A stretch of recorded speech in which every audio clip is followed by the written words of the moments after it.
Welcome to The Explainer. Today, we're diving into some numbers that completely flip the script on how we think about healthcare economics. Usually women's health is framed purely as a social or an equity issue, right? But as we dig into the data today, we're going to see exactly why reframing it as a macroeconomic opportunity is actually the fastest route we have to reducing global healthcare spend. Let's get right to it. 25%. That number right there is the core paradox of our whole investigation today. Globally, women outlive men by an average of about 5 to 6 years. But, and this is the kicker, they spend 25% more of their lives in poor health. Just let that sink in for a second. They live longer, but they spend significantly more time sick, dependent, or disabled. So why is that? Well, that is exactly what we're going to uncover. To figure that out, we've got a clear, structured path ahead of us.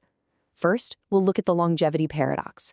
Then, we'll examine a systemic design flaw in our hospitals and clinics.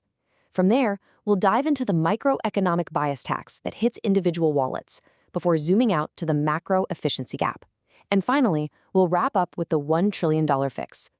All right, Section 1, the longevity paradox, biology versus design. It's really easy to just assume this longevity gap is, well, just biology doing its thing, an inevitability, but the data actually points to a massive design flaw. Our modern medical system was optimized for a demographic reality of the past. It was built around the male norm of acute episodic events. Think, heart attacks. It's fundamentally a fix-it model. Healthcare as it stands is built to fix the spike. But the female reality is entirely different. It disproportionately involves multi-system inflammatory and chronic conditions, like autoimmune diseases or endometriosis, and that requires a manage-it model. Basically, we're forcing a chronic reality into an acute system. It's a huge systemic design flaw. Moving right along to Section 2, a systemic design flaw, the cost of diagnostic friction. Because the system just isn't built to manage fluctuating conditions, the dominant cost driver isn't actually people overusing the doctor, it's mistimed utilization. Listen to this.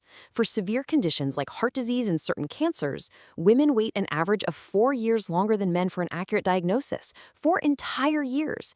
And for a condition like endometriosis, the delay from symptom onset to an actual diagnosis stretches out to an agonizing 6.6 to 8.6 years. During all this time, symptoms persist, conditions worsen, and patients just bounce around the system, accumulating costs without ever actually getting answers. So what is the actual price tag of waiting all those years? $423,000. In cardiovascular disease, which is the leading killer of women, clinical bias means women are way less likely to receive proper stress testing and far more likely to be dismissed with an anxiety diagnosis. By the time the actual heart disease is caught, it has already progressed to advanced acute care. And that delay inflates the lifetime medical bill by roughly $423,000 per patient. That is a completely preventable cost spiral, triggered purely by systemic inattention.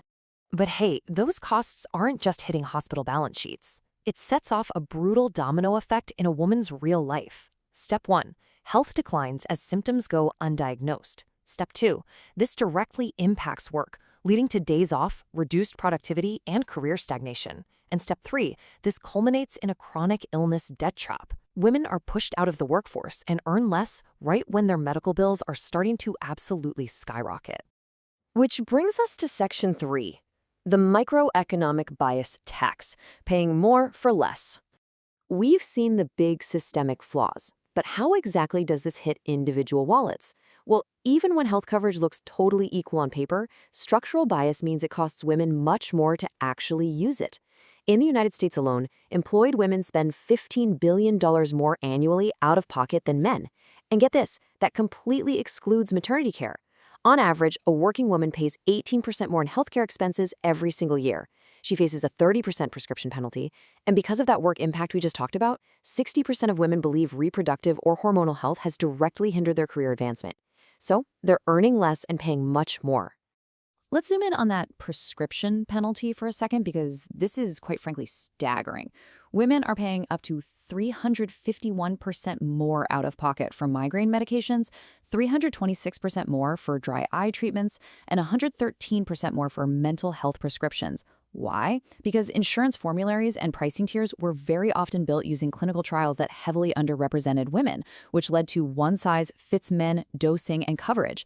This is not a case of women over-consuming. This is women being financially penalized simply for needing chronic management.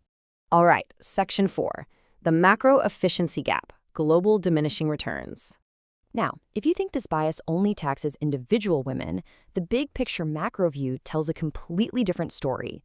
Across 27 OECD countries, researchers asked a pretty simple question.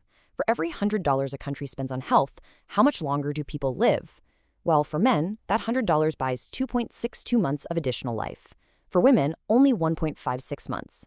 That is a massive 40% return on investment gap. Health systems are throwing billions and billions of dollars at late-stage outcomes for women rather than preserving long-term functionality. And the global economy is just eating the loss. To actually measure this kind of systemic waste, health economists use a specific tool called the marginal cost of life, or MCL. As a pure metric of system efficiency, it tracks exactly how much additional spending is required to prevent one additional death in a population. Basically, how much money do we have to spend to save one life? When we apply this metric to a highly advanced healthcare system like Switzerland, the disparity is honestly glaring. The average cost to save a life there is 3.41 million Swiss francs. For men, it's a fairly efficient 2.1 million, but for women, 7.36 million francs. It costs 3.5 times more to save a woman's life than a man's.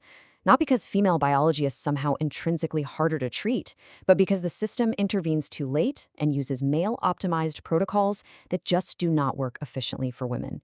The state is, quite literally, overpaying for its own systemic failure. And that leads us right to a quote from our source material that perfectly hits the nail on the head regarding everything we've covered so far. Quote, "Women aren't a higher risk population, they're a misserved one." End quote.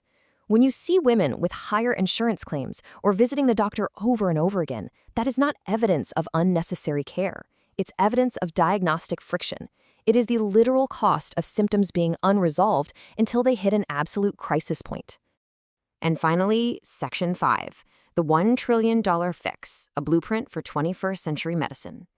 Fixing a mess this big requires a completely new blueprint. And that starts with fundamentally redefining what success even looks like. We have to move away from measuring pure survival and start measuring healthy life years, or HLYS. This brilliant framework reframes functional health preserved as a measurable unit of economic value. Instead of paying a hospital a fortune to fix an acute crisis, governments and insurers must start rewarding early diagnostic interventions that keep a woman functioning, working, and thriving. So how do we actually get there?